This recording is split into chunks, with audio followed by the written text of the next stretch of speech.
Halo guys, jumpa lagi dengan Mimin Oyen GG. Mari kita lanjutkan cerita Donghua Dewa Xiaoyan part 11. Ayo langsung aja kita ke alurnya. Suamiku, apakah kamu membutuhkan selir untuk mengambil tindakan? Selir juga ingin bersenang-senang. Aku bisa mengalahkannya sampai setengah mati, dan kamu akan mengambil tindakan untuk menyelesaikannya, kata permaisuri di samping. Tai King dan Yu Xiao menggigil ketakutan ketika mereka mendengar kata-kata itu. Yuan kamu tidak perlu mengambil tindakan pada hal-hal semacam ini. Biarkan mereka berdua yang pergi dulu, Xiaoyan berkata dan menatap Tai King dan Yu Xiao. Namun Tai King dan Yu Xiao saling memandang dan hanya bisa tersenyum pahit satu sama lain. Apalagi yang bisa mereka lakukan saat ini? Jika mereka tidak datang, permaisuri mungkin akan menghukum mereka sampai mati. Aku percaya kalian berdua bisa menyelesaikannya, Xiaoyan bergumam dan memandang Tai King dan Yu Xiao dengan serius. Tuanku, ini adalah pembangkit tenaga listrik Taishu. Apa Anda benar-benar sangat memikirkan kami? Yu Xiao tersenyum pahit saat itu. Tai King adalah langkah kelima dan Yu Xiao langkah keempat. Keduanya secara alami sangat kuat dalam kekuatan tempur. Itu jelas. Mereka hanya tidak ingin bekerja untuk Xiaoyan.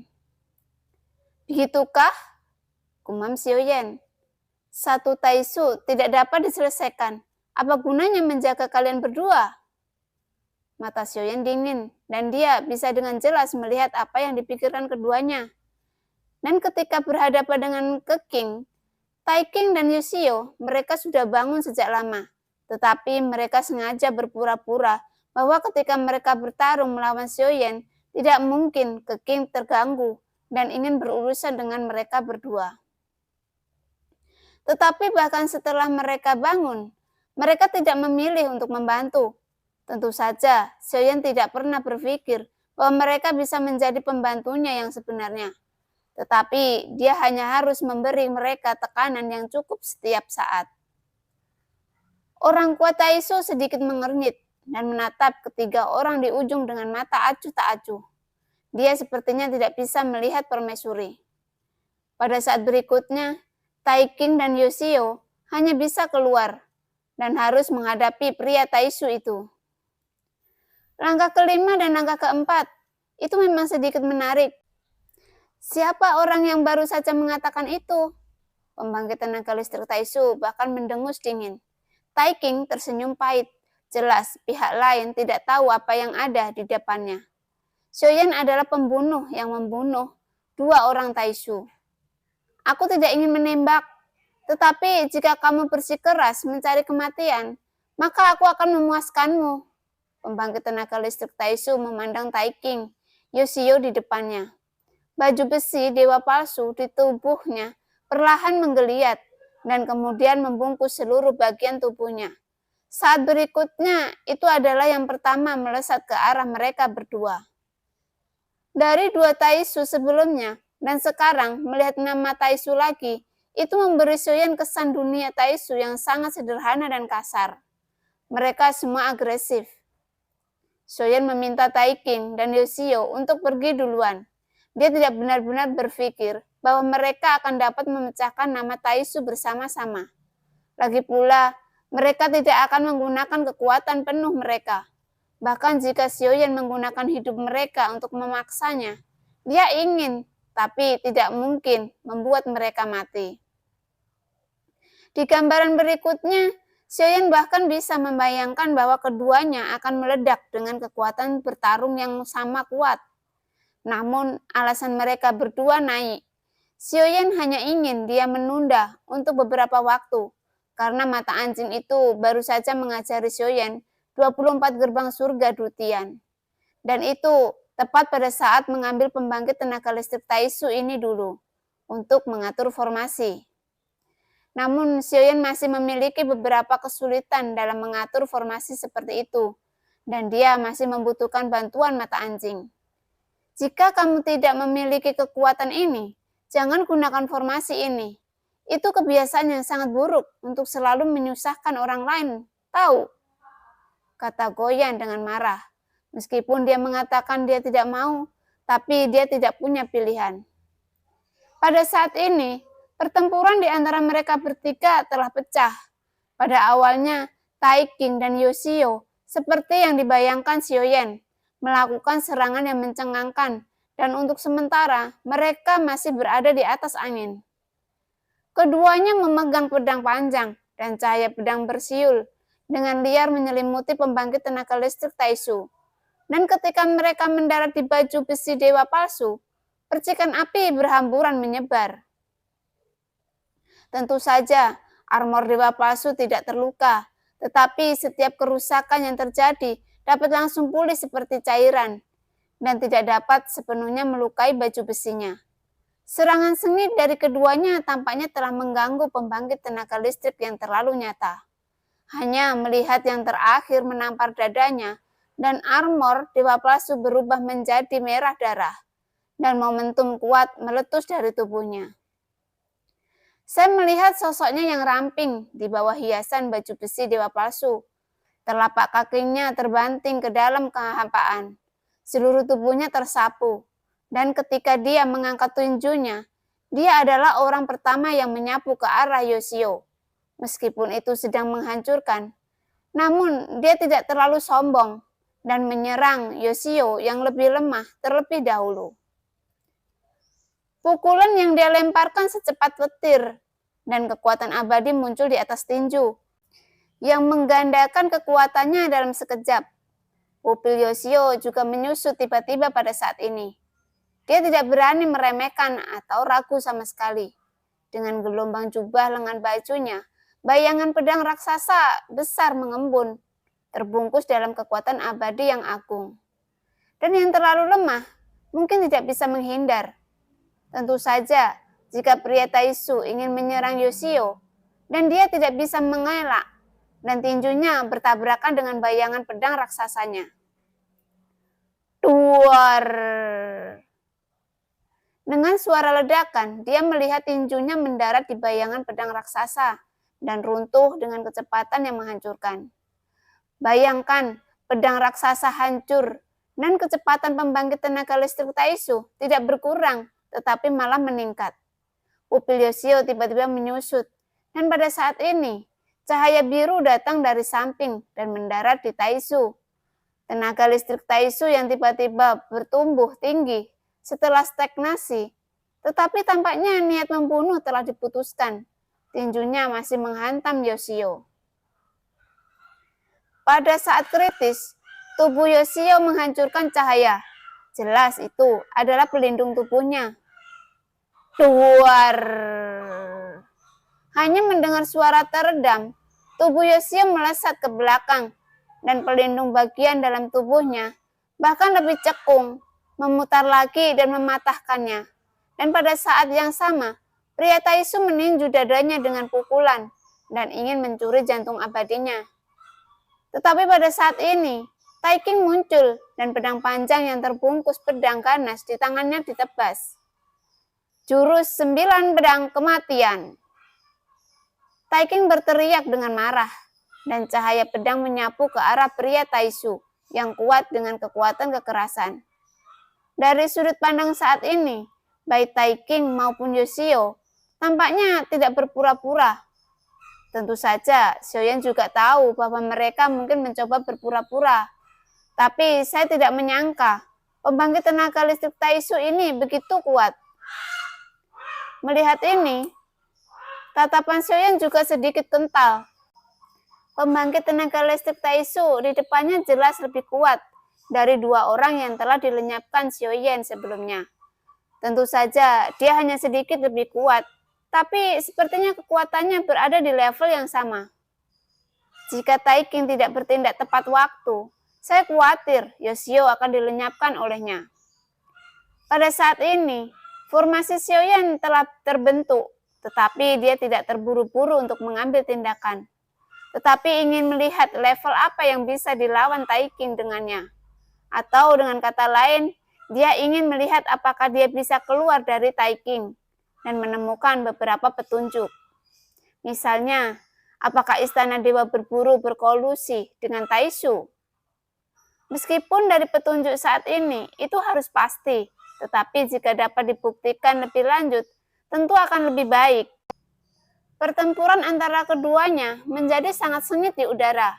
Meskipun Yoshio kehilangan kepalanya, dia dapat pulih dalam sekejap dengan kekuatan abadinya. Setelah pulih, dia segera berpartisipasi dalam pertempuran. Jelas, kali ini dia benar-benar serius. Hanya saja ada celah besar dalam kekuatannya, dan hanya Tai King yang bisa melawannya. Dan Taisu ini masih menyerang Yoshio dengan serangan ganas, dan melukai Yoshio dengan serius lagi. Setelah dia benar-benar membentuk situasi 1 lawan 1 dengan Tai King, serangannya berangsur-angsur melambat. Tetapi tampaknya saat kecepatannya melambat, bunuh yang dia pancarkan menjadi lebih kuat. Langkah kelima, keabadian tingkat ini memang langka. Ini juga bagus untuk berlatih denganmu. Pembangkit tenaga listrik Taisu memandang Tai King, dan suaranya yang suram perlahan keluar dari bawah baju besinya. Bahkan jika Tai King memiliki 100 keengganan di hatinya saat ini, dia hanya bisa melawannya. Tetapi bagaimanapun juga, Tai King juga merupakan langkah kelima. Tidak mudah untuk mengalahkan Tai King. Justru karena inilah dia mengambil tindakan karena Yoshio terluka parah. Hanya dengan cara ini dia bisa lebih fokus berurusan dengan Tai King. Jelas, dia sudah berpikir bahwa Tai King adalah yang terkuat di sini. Adapun Xiaoyan, dia bahkan tidak melihatnya. Dia tidak terburu-buru dan melihat keduanya berkelahi dengan mata acuh tak acuh. Melihat nama Taisu, Xiaoyan mengangkat alisnya sedikit, seolah-olah beberapa ide baru muncul di benaknya. Di 9 peti mati pagoda Shinzen Void, dan klan Taisu mengangkat tangannya, dan Xiaoyan melihat angka 893 di atasnya. Setelah menggabungkan armor dewa palsu dari kedua orang itu, 927 pertama kali muncul, dan kemudian menjadi 893 ketika orang lain digabungkan. Angka. Xiaoyan berpikir cepat di dalam hatinya. Jelas angka-angka ini pasti ada artinya. Apakah itu sebuah nama? Yang dinamai berdasarkan sebuah nomor. Dan setelah menggabungkan armor, aku mendapatkan nomor pada armor mereka. Mungkinkah nomor itu adalah tingkatan di antara mereka? Toang! Ada suara keras emas dan besi bertabrakan dari ujung yang jauh. Dan di antara percikan api, Tai King terhuyung-huyung dan menembak ke belakang, tampak sangat malu. Tai King tidak bisa memegang keuntungan apapun di tangannya. Mata Xiaoyan menyipit, tetapi 24 gerbang abadi Dutian sudah siap. Melihat penampilan malu Tai King, kekuatan jiwa dan kejahatan melonjak di belakang Xiaoyan, dan di sekitarnya tiba-tiba memancarkan fluktuasi yang kuat. Dan 24 gerbang Dutian sangat mengesankan. Xiaoyan bergerak. Karena dia tahu bahwa Tai King bertarung dengan orang Taisu, saya khawatir tidak akan ada hasil dalam waktu singkat. Tai King akan melawan, tetapi dia pasti tidak akan membunuh Taisu ini. Pada saat ini, formasi besar tidak hanya mencakup Taisu, tetapi juga mencakup Tai King. Hasilnya sudah jelas. Jadi saat ini tidak perlu meninggalkan Tai King. Apakah istana dewa berburu dan Taisu bergabung atau tidak? Xiaoyan sudah memiliki jawabannya di hatinya. Dan sekarang Xiaoyan memiliki rencana baru di hatinya. Jadi apakah keduanya bergabung atau tidak, itu tidak masalah lagi. Kekuatan klan pelahap jiwa memperkuat 24 gerbang abadi Dutian. Dan kekuatan jiwa yang ganas berubah menjadi tekanan spiritual yang tak tertandingi dan kuat, yang dilancarkan ke arah mereka berdua. Tai King juga merasakan niat membunuh pada saat ini. Tiba-tiba dia mengangkat kepalanya dan menatap Xiaoyan. Aku memberimu kesempatan untuk membunuhnya, tetapi kamu jelas memilih yang terakhir. Suara acuh tak acuh Xiaoyan terdengar perlahan. Taeking hanya merasakan kulit kepalanya mati rasa. Jelas dia tidak menunjukkan kekurangan apapun. Setidaknya sepertinya dia memang melawan pembangkit tenaga listrik Taisu dengan keseluruh kekuatannya. Dan hanya Taeking yang tahu apakah dia telah menggunakan semua kekuatannya. Atau dengan kata lain, apakah dia tidak akan menggunakan semua kekuatannya. Dia mendapat berita dari Yu Qing dan memimpin Xiaoyan ke lantai 9. Selama mereka bisa mencapai lantai ke-9, mereka berdua bisa melarikan diri dengan lancar. Dia pikir semuanya berjalan dengan baik. Tapi Taeking lebih banyak diam di sepanjang jalan. Cobalah untuk tidak mengungkapkan kekurangan apapun. Namun dia masih meremehkan Xiaoyan. Jika dia memiliki keberuntungan di hatinya, tidak mungkin untuk menutupi masa lalu. Terlebih lagi, orang Taisu tidak tahu bahwa dia berasal dari istana Dewa Berburu. Begitu dia terungkap, Xiaoyan juga tidak akan ragu melenyapkannya. Jadi dia tidak punya pilihan. Tuan Taisu, saya dari istana Dewa Berburu, dan sekarang kita hanya dapat memiliki kesempatan untuk bertahan hidup jika kita bergabung. Jangan bertarung dengannya dan melarikan diri, itu lebih baik. Pada saat ini, Taeking tiba-tiba menatap dewa palsu dan menggunakan jiwanya untuk mengirimkan suara. Tetapi bagaimana transmisi suaranya bisa bersembunyi dari Xiaoyan yang merupakan jiwa alam. Belum lagi ada klon pemakan jiwa yang terintegrasi ke dalam dewa pada saat ini. Xiaoyan mencibir ketika mendengar ini, tidak mengherankan. Yuan bersihkan darah jiwanya. Xiaoyan berkata dengan dingin. Permaisuri mengangguk sedikit. Darah jiwa Taeking dan Yu Qing keduanya muncul di telapak tangannya. Dan saat berikutnya, dia melihat darah jiwa di telapak tangannya berubah menjadi hantu keduanya. Taeking sepertinya merasakan sesuatu. Matanya tiba-tiba melebar dan pupilnya tiba-tiba menyusut. Di telapak tangan permaisuri tiba-tiba mengepal dan 2 tetes darah jiwa runtuh. Saya melihat seluruh tubuh Taeking bergetar hebat, seolah-olah dia telah menderita pukulan berat. Ini adalah serangan balik darah jiwa. Taeking terengah-engah, bahkan jika darah jiwanya tidak akan membunuhnya, itu akan memakan waktu setidaknya beberapa bulan baginya untuk pulih dari cedera serius di tingkat ini. Dan selama berbulan-bulan ini, dia akan jatuh ke dalam keadaan yang sangat lemah. Di tahap ini, bahkan yang abadi, yang jauh lebih lemah darinya, juga bisa melenyapkannya. Pada saat ini, dia menundukkan kepalanya, dan sesosok datang kepadanya. Ketika Taeking mengangkat kepalanya, tinjunya menghantam tubuhnya, yang sudah terluka parah oleh darah jiwa. Adapun pembangkit tenaga listrik Taisu, yang tidak memilih untuk membantu pada saat ini, dia jelas tidak percaya kata-kata Taeking. Dan dia juga menatap Xiaoyan yang tiba-tiba menyerang dan merasa sangat aneh. Kenapa mereka saling berkelahi, padahal seharusnya mereka satu kelompok? Xiaoyan di ujung jauh tidak menahan Taeking. Setelah mengambil esensi darah abadi, dia mencari jiwa Taeking secara langsung. Dan Taeking mengeluarkan raungan melengking dan menyakitkan. Namun, adegan inilah yang jatuh ke mata Yoshio, yang baru saja pulih dari ujung yang jauh. Setelah pencarian jiwa, mata Xiaoyan menjadi lebih dan lebih acuh tak acuh. Bukan karena dia mendapatkan berita yang dia inginkan, tetapi dia tidak mendapatkan apa-apa.